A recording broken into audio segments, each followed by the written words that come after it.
আসসালামু আলাইকুম।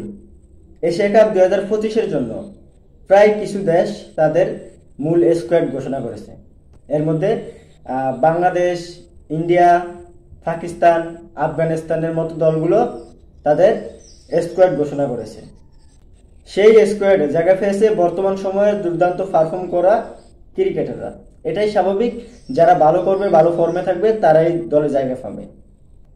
কিন্তু যারা ক্রিকেট ফ্যান আছে, মানে যারা ক্রিকেটকে ভালোবাসে, ক্রিকেটটা দেখে, তারা মিস করবেন তাদের শৈশবের হিরোদেরকে।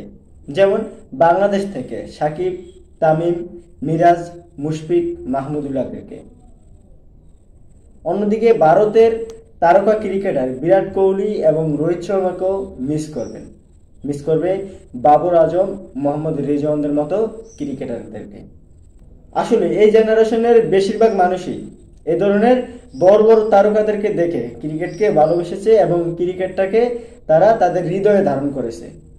কিন্তু তাদেরকে ছাড়াই হবে এখন এশিয়া কাপ। আগে একটা সময় যখন এশিয়া কাপ হতো, তখন ভারতের ম্যাচ থাকলে টিভির পর্দায় বসত রোহিত শর্মার হার্ট হিটিং ব্যাটিং দেখার জন্য, বিরাট কোহলির 50 সেঞ্চুরি ও নান্দনিক ব্যাটিং স্কিল দেখার জন্য।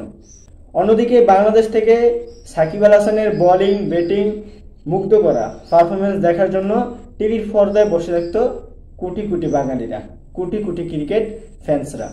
বসে থাকতো তামিম ইকবালের বীরত্ব দেখার জন্য, মুশফিকুর রহিমের হার না মানার লড়াই দেখার জন্য, মাহমুদুল্লাহ রিয়াদের সাইলেন্ট কিলিং ফিনিশিং দেখার জন্য।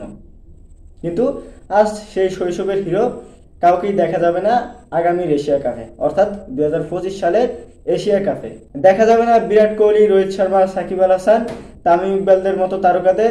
সেই সাথে পাকিস্তান থেকে দেখা যাবে না বাবর আজম, মোহাম্মদ রিজওয়ানদের মতো তারকা ক্রিকেটারদেরকে। অবশ্যই তাদেরকে মিস করবে এবারের এশিয়া কাপ, কিন্তু আনন্দ উল্লাসটা থেকেই যাবে। কেননা বর্তমান জেনারেশনে, বর্তমান সময়ে যারা দুর্দান্ত খেলতেছেন, তাদেরকে নিয়েই হবে এবারে এশিয়া কাপটা। তবে সব সাফি এশিয়া কাপটা দুর্দান্ত হোক, বিশেষ করে বাংলাদেশের জন্য দুর্দান্ত হোক। বাংলাদেশ যেন ভালো কিছু করতে পারে, একটা শিরোপা অর্জন করতে পারে। বাংলাদেশের জন্য শুভকামনা।